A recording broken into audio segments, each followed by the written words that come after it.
எல்லாருக்கும் வணக்கங்க. ஜோதிஸ் கிச்சனில் இன்றைக்கி நம்ம பார்க்க போகிற ரெசிபி புடலங்காய் சில்லி. அது எப்படி பண்ணுறதுன்னு பார்க்கலாம். ஒரு புடலங்காய் வாங்கி வச்சுருக்குங்க. இது நம்ம கட் பண்ணிக்கலாம். இந்த பக்கம் கட் பண்ணிக்கலாம். அப்புறம் இது இந்த மேல் தோலெல்லாம் எடுத்துடலாங்க. எடுத்துட்டு இது நல்லா ரவுண்டாக கட் பண்ணிட்டு வந்துடலாம். காய் நல்லா மேல் தோலெல்லாம் எடுத்துட்டு கழுவிட்டு வந்துட்டோங்க. இனி நம்ம இதை கட் பண்ணிக்கலாம். ரவுண்டாக கட் பண்ணி சில்லி தூள் போட்டு காட்டி வச்சிடலாம். ரவுண்டாக கட் பண்ணியாச்சுங்க.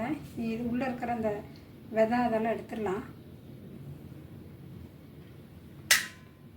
புடலங்காய் கூட்டு பண்ணி சாம்பார் பண்ணி சாப்பிட்டா குழந்தைங்க அதிகமாக சாப்பிடாது.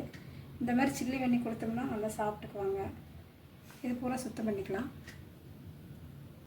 காய் கட் பண்ணி எடுத்து வச்சாச்சுங்க. இதில் காலிஃப்ளவர் சில்லி 2 ஸ்பூன் போட்டுக்கலாம். கார்ன்ஃப்ளவர் மாவு 2 ஸ்பூன் போட்டுக்கலாம்.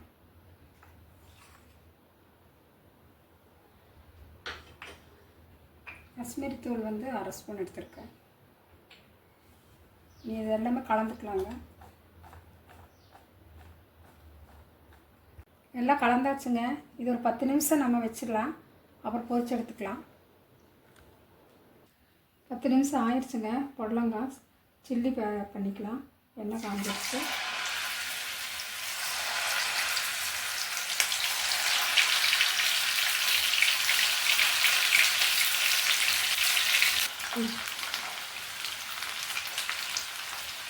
நல்லா மொறுமொறுன்னு இருக்குங்க.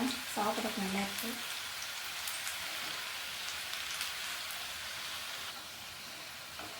எடுத்துடலாங்க. நல்லா வந்துடுச்சு. புடலங்காய் சில்லி ரெடி ஆயிடுச்சுங்க. இது நல்லா அருமையாக இருக்குது. பருப்பு சாதம் ரச சாதத்துக்கு தொட்டுட்டோம்னா நல்லாயிருக்கு. இந்த மாதிரி நீங்களே செய்து பாருங்கள். இந்த வீடியோ பிடிச்சிருந்தா ஜோதிஸ் கிச்சனுக்கு லைக் பண்ணுங்கள், சப்ஸ்கிரைப் பண்ணுங்கள். மறக்காமல் சப்ஸ்கிரைப் பண்ணுங்கள். தேங்க்யூ.